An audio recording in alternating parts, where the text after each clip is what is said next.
नमस्कार, मी Sarjerao Salve, Star India One मध्ये आपणा सर्वांचं हार्दिक स्वागत करत आहे। अहिल्यानगरमध्ये 66वा महाराष्ट्र दिन उत्साहात साजरा। पालकमंत्री राधाकृष्ण विखे पाटील यांच्या हस्ते ध्वजारोहण। राज्यभरात महाराष्ट्र दिन मोठ्या उत्साहात साजरा होत असताना अहिल्यानगर येथील पोलीस परेड मैदानावरही महाराष्ट्र दिनाचा भव्य सोहळा पार पडला। जिल्ह्याचे पालकमंत्री व जलसंपदा मंत्री राधाकृष्ण विखे पाटील यांच्या हस्ते ध्वजारोहण करण्यात आले। या कार्यक्रमात पोलीस प्रशासनासह विविध शासकीय विभागांनी सक्रिय सहभाग घेतला। पोलिसांच्या संचलनाने उपस्थितांचे लक्ष वेधून घेतले।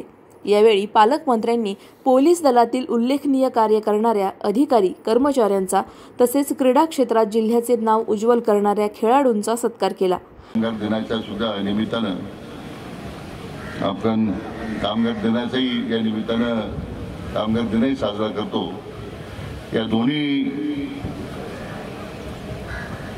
उत्सवासाठी आपल्या सर्वांचं मी मनापूर्वक आपल्या सर्वांचं या स्थापने दिवसाच्या निमित्तानं सर्वांना शुभेच्छा देतो।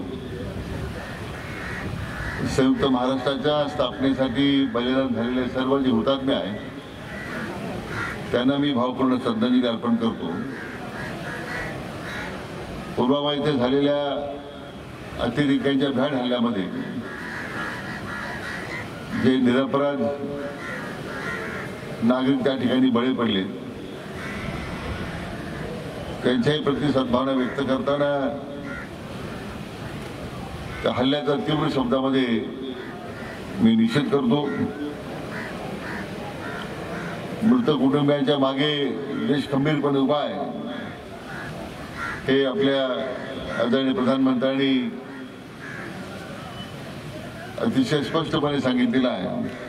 विविध क्षेत्रामध्ये राज्य जी काही प्रगती करते त्यामध्ये आपलं अहिल्यानगर सुद्धा मोठ्या त्या ठिकाणी आघाडीवर आहे। अहिल्यानगरमध्ये सुद्धा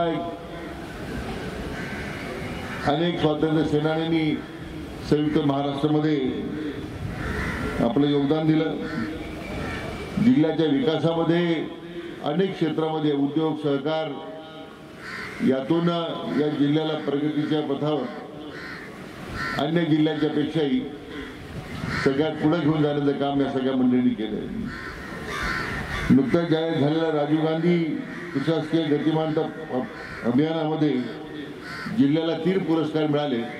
त्याचं ते घोतक आहे की माननीय जिल्हाधिकारी महोदय, माननीय मुख्य कार्यकारी महोदय, जिल्ह्यातील सर्व प्रशासन अधिकाऱ्यांचं, सर्व यंत्रणेतल्या अधिकाऱ्यांचं मी या निमित्तानं मनपूर्वक अभिनंदन करतो।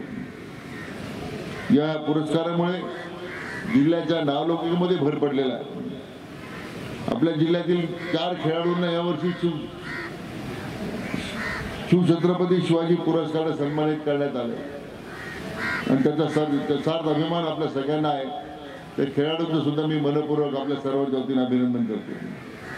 कार्यक्रमादरम्यान मंत्री विखे पाटील यांनी जिल्हावासियांना महाराष्ट्र दिन आणि जागतिक कामगार दिनाच्या शुभेच्छा दिल्या।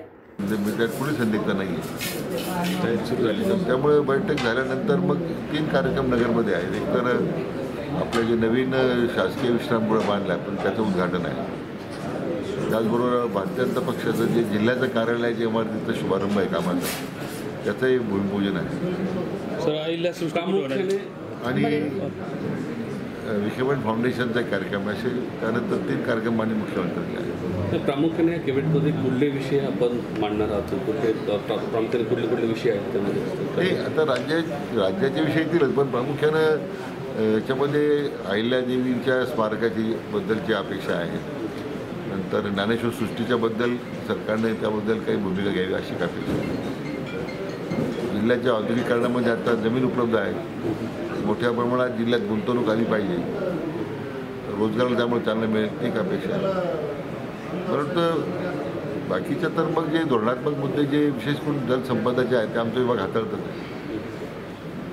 परंतु आता माननीय जिल्हाधिकारी महोदयांनी एक सविस्तर प्रस्ताव पाठवलेला आहे राज्य सरकारकडे। आमची अपेक्षा आहे की त्यानिमित्तानं जिल्ह्याच्या दृष्टीने काही घोषणा होतील अशी अपेक्षा आहे। प्रामुख्याने आपण जलसंपदा मंत्री आहात, त्यावरून कोकणीवरून वास्तू झालं, पुण्याच्या पाण्यावरून वास्तू झालं, मराठवाड्याचा पाण्याचा विषय आलेला आहे। कसं पाहत तुम्ही यावेळेस पाणी पुरवठा कारण उष्णता तेवढं जास्त आहे? नाही साहेब, पहिल्यांदाच आपलं लक्षात येईल की जायकवाडी धरणामध्ये समाधानकारक पाणी साठलं कारण वारेमार पाण्याची उधळपट्टी जी होत होती त्याला पुष्कळ आपण आता अटकाव आणलेला आहे. आणि त्यामुळे आज धरण साठ्याची जर स्थिती पाहिली तर मराठवाड्यामध्ये जायकवाडीचे लाभ क्षेत्रात कुठेही पाणी कमी पडेल असं वाटत नाही. नंबर आता कोकणीच्या बाबतीमध्ये सुद्धा जो सध्याचा धरण साठा आहे तो तेवढा तितका काही चिंताजनक नाही आहे. त्याचे आवर्तन नियंत्रित करावं लागतील आणि एवढं मुबलक पाणी आपल्याकडे नाही आहे. शेतीला पाणी द्यावंच लागेल. तो एक आम्ही निर्णय त्यामध्ये त्याचं नियोजनच आपण केलेलं आहे. आता गोदावरी कालव्याचंही आता सध्या आवर्तन सुरू झालेलं आहे. प्रवाळ कालव्याचं आवर्तन सुरू आहे. निळवंड्याचं आवर्तन सुरू आहे. मला वाटतं पाण्याच्या नियोजनामध्ये यावर्षी आपण कटाक्षानं एवढं बारकाईने पाहिलेलं आहे. कुठेही अशी काही टंचाई जाणवेल धरणाच्या क्षेत्रामध्ये अशी काही स्थिती नाही. जातीय जनगणना करण्याचं सांगितलं, मात्र कुठंतरी त्याच्यावरती देखील टीका होताना दिसते. वेळ दिलेला नाही आहे. बिहारचे इलेक्शन जवळ आले त्याच्यामुळे जातीय गणना करण्याचं सांगण्यात आलं असा आरोप होतोय. कसं बघताय सर? असं की या जातीय जनगणनेच्या संदर्भामध्ये बऱ्याच दिवस याच्यावर चर्चा होती. आता सरकारने एक भूमिका घेतली.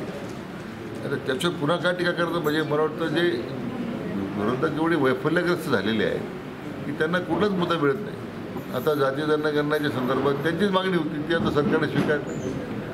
आणि त्याच्यामुळे आज देशातल्या सगळ्याच राज्यांमध्ये ते होणार आहे. त्याच्यामध्ये जो काही विशेष करून देशामध्ये जी घुसखोरी झालेली आहे ती सुद्धा मला वाटतं त्याच्यातून आपल्याला लक्षात येईल. सरकारी योजनेचा लाभ किती त्या योजनेचा जो गैरफायदा घेतात काही मंडळी या निमित्तानं उघड होणार आहे. काही चांगले सुचते निर्णय माननीय आदरणीय प्रधानमंत्री मोदींनी घेतलेला आहे. विरोधकांना काही शेवटी टीका करायचं त्यांचं कामच आहे. मला वाटत नाही की त्या ठिकाणी फार लक्ष त्यांची गरज घेतलेली आहे. त्या ठिकाणी तो ग्रामसेवक बडतर्फे केलेला आहे. परंतु त्या ग्रामपंचायतीचे जे पदाधिकारी आहेत ते तेवढेच जबाबदार आहेत.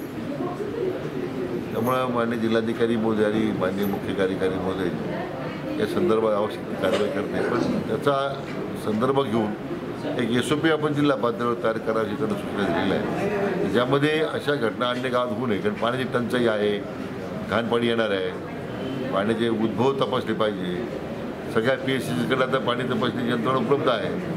या सगळ्या सातत्यानं त्याच्यावर जबाबदारी ग्रामसेवकांना निश्चित करून व्हिडिओवर निश्चित करावं लागेल. तिथल्या जे काही ग्रामविस्तार अधिकारी आहेत त्या पंचायत समितीवर त्यांच्यावर जबाबदारी निश्चित करावं लागेल. आणि मग महसूलची यंत्रणा त्यांना मदतीला आहेत. परंतु पाण्याची गुणवत्ता कुठेही त्याच्यामध्ये तडजोड होणार नाही अशा सूचना दिलेल्या आहेत.